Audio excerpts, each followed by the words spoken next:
234वां अध्याय। दंड, अपेक्षा, माया, साम और नीतियों का उपयोग। पुष्कर कहते हैं, परशुराम जी, साम, भेद, डांड, दंड की चर्चा हो चुकी है। अब राज्य का दंड प्रयोग कैसे करना चाहिए यह बात बतलाई जा चुकी है। अब शत्रु देश के इन चारों उपाय में उपयोग कर कर बतला रहा हूँ। गुप्त, प्रकाश और दो प्रकाश के दंड कहा गया है। लूटना, गांव में गर्द मिला देना, खेती नष्ट कर डालना, आग लगा देना प्रकाश दंड है। जहर देना, चुपके से आग लगाना, नाना प्रकार के मनुष्य को किसी द्वारा वध कर देना, सत्पुरुषों को दोष लगाना, पानी दूषित करना, ये गुप्त दंड है। भगुनंदन, यह दंड का प्रयोग बताया गया। उपेक्षा की बात सुनिए। जब राजा ऐसा समझे कि युद्ध में मेरा किसी से वैर विरोध नहीं है, व्यर्थ ही लगाव अनर्थ के कारण संधि परिणाम ही ऐसा अनर्थकारी होने वाला है।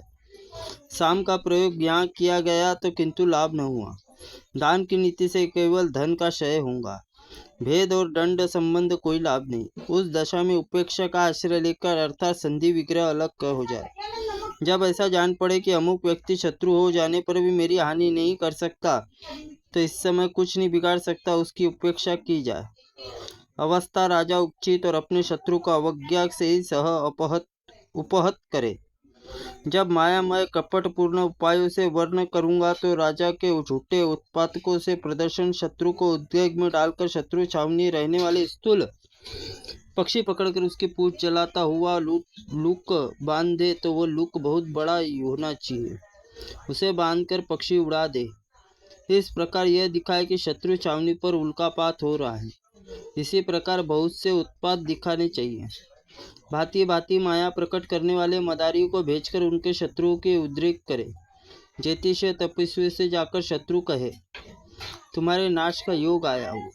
इस तरह पृथ्वी विजय पाने की इच्छा रखने वाले राजा उचित अनेक उपाय से शत्रु को भयभीत करे।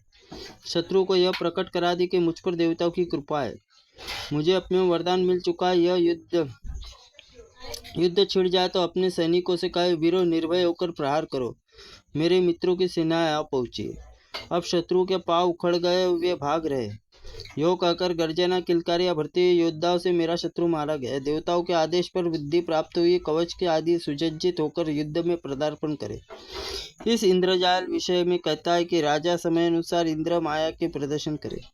शत्रु को दिखाव के लिए मेरी सहायता के लिए देवता चतुरंगिनी सेना आ गई है।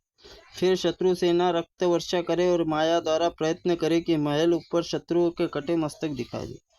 अब मैं 6 गुणों का वर्णन करता हूँ। इसमें संधि विग्रह प्रधान है। संधि विग्रह यान, आसान, देवी भाव, संश्रय, ये 6 गुण कहे गए। किसी भी शत्रु के साथ मेल करना संधि कहलाता है। युद्ध आदि में उसे हानि पहुंचाना विग्रह। विजय बाल अशी राजा शत्रु पर चढ़ाई करता है तो उसके नाम यात्रा नामक यान और विग्रह छोड़कर अपने देश में स्थित रहना आसन कहलाता है। आदि सेना किले में छिपकर आदि सेना युद्ध करना देवी भाव कहा गया है। उदासीन तथा मध्य राजा की शरण में लेने से संश्रय है। अपने हीन न होकर बराबर या अधिक प्रलभ और इसकी संधि का विचार करना चाहिए। यदि राजा स्वयं बलवान हो, शत्रु की सेना हीन निर्बल जान पड़े तो उसके साथ विग्रह करना उचित है। हीनावस्था